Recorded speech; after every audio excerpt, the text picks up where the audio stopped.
Hi, everybody. Good morning. It's November 19th. Already, we're almost at the end of 2018. Can you guys believe this? Because I can't. I just feel like time has flown by this year, and I'm still trying to catch my breath. Do you know what I mean? So, listen, let's talk boundaries for a minute. I kind of want to know what you think, actually, before I get into it. What do you think boundaries are? And let's talk for a moment, just because this is kind of what I do. Let's keep it focused on boundaries with other people and boundaries with, well, I guess it really is other people only for this talk. What do you think boundaries with other people look like? Are you super like vigilante, putting yourself out there and telling people no and saying, no, we're not coming to Thanksgiving or we're not coming to the holidays because there's always arguments and there's always fights and there's always something going on? Are you a little more on the other side, which is, well, I'm just going to give people the benefit of the doubt and I'm going to be the peacemaker in all of this and I'm going to just stay within and show them the light? Or are you on that side, right? Or are you somewhere in between? So let me know, what do you think boundaries are? Because this is a really important topic, especially with the holidays coming up as quickly as they are. You may be thinking to yourself, do I want to go home for the holidays? Or do I want to just stay home and be at peace? Now, the good news is you can do both. So you can be at peace while being around your family. If that's something that's usually kind of triggering to you, it is possible to find peace and not engage in any kind of drama and so on. So let's talk about what boundaries really are, because so many people are teaching about boundaries, and I'm one of those people. But it's really important to understand what your boundaries are. So we're going to start there. Now, boundaries have nothing to do with other people. That's when I said it's not what you think. That's what I meant. Okay? Boundaries have nothing to do with other people. They have everything to do with you. So when we talk about setting healthy boundaries, the core thing that you want to keep in mind is, what are my personal boundaries? You want to ask yourself that. What are my personal boundaries? What do I feel I need or I feel I want to be at peace, to feel good, to continue growing and be present and be kind? What do I need? And you don't owe anybody an explanation for this. This is your boundary. What do you need to feel at peace? And start by making a big list of those things. Okay? What do you need? And do this from a place of being curious about yourself rather than from judgment.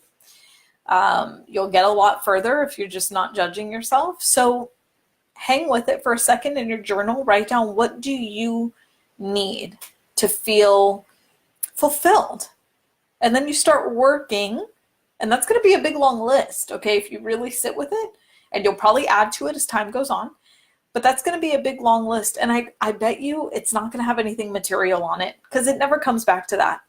Material things just don't make us feel very fulfilled, generally, in my experience. I mean, it might be short-term fulfillment, or it might be gratifying that you accomplished, you bought this car you wanted to buy, but it just becomes part of your identity. It doesn't become part of your true core essence, because the soul is not defined by material things.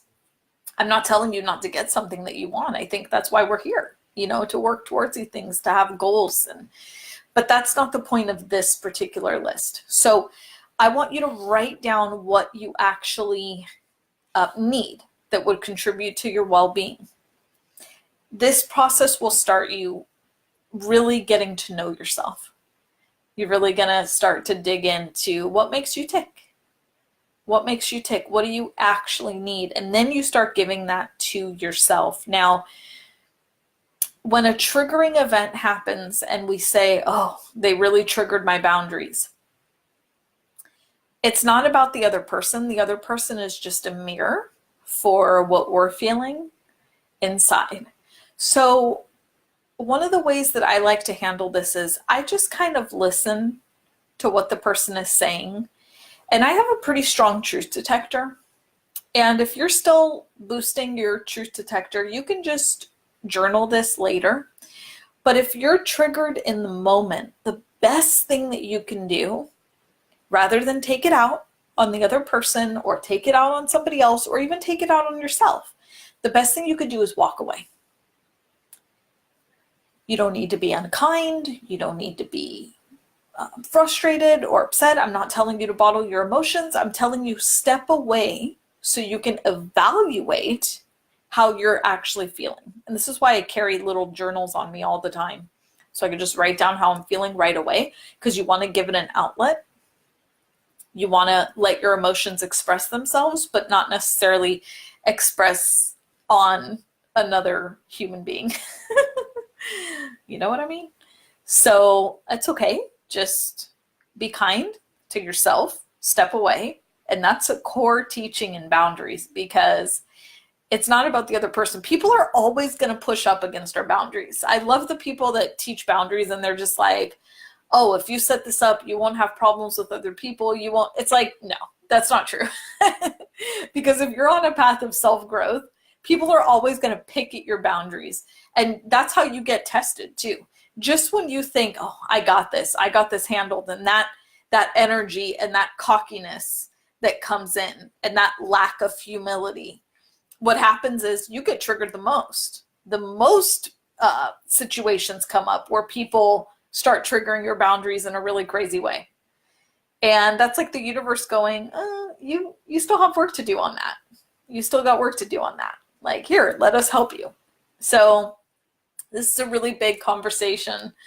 But that's how I like to start, is I just step back from the person or situation that's triggering me, because I want to give myself time and space to figure out how I'm feeling. And if I'm in the death throes of an argument with somebody or needing to defend myself, which I rarely do anymore, right? Essentially, I'm just defending a point that I don't know what I'm defending, because we don't know right away. Maybe you do, but I don't always know what's triggering me immediately.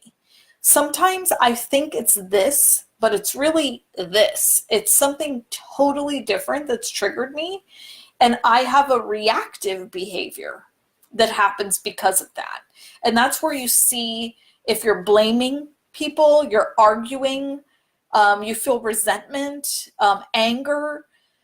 Those are emotions that are coming up in defense to protect you, because they're protecting something deeper that happens, something that you're more worried and concerned about. But those triggers need love to come up and out. They don't usually come up and out with a trigger. The trigger just basically points. It calls your attention to, hey, you've got this issue going on. Do you want to look at it? And that exercise I gave you and journaling is the only way, or one of the only ways, that you start to bring this hurt up into the open. But I'll do a separate video on how to work, how to deal with family members during the holidays, because I know it's like such a hot topic with the holidays coming up. So let me know what you want to see in a video on that. I'm actually going to do a blog post on it too, so that you just have something you could read and access whenever you want. But start with that exercise, try it out, and let me know how it goes for you. Because listen, boundaries is more about, you need to know yourself really well, so that when somebody does hit up against your boundary, which inevitably is going to happen throughout your life, people are going to push up against your boundaries, but you need to know why it's a boundary for you, why it's so important to you, and what crosses the line, which behaviors cross that line, and also what is the consequence with boundaries, there always has to be a consequence. Now, keep in mind, if you are lax with your boundaries, what you'll do is mom and dad will have a certain boundary, and then your friends will have a different boundary for exactly the same thing.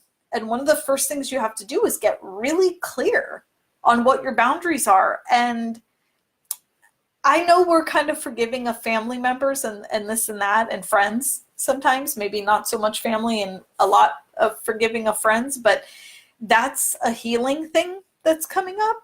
So you have to look at, why are my boundaries so strong on this issue with my parents, and why are they not as strong with my friends on the same exact issue? Because I guarantee you, if you have a strong boundary with one person and not another person, there's hurt there. That person did something, they said something, they caused you pain in some way because you brought in a stronger boundary with them. And boundaries are very good, but they're not meant to be healing. They're meant to provide a space for your healing to present itself. And you have to acknowledge that. You have to own that healing. You know what I mean? You have to be the one to bring that up and out. So I hope you found these tips helpful, you guys.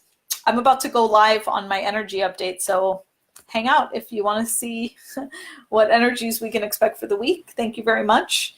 And I will see you guys on tomorrow's video.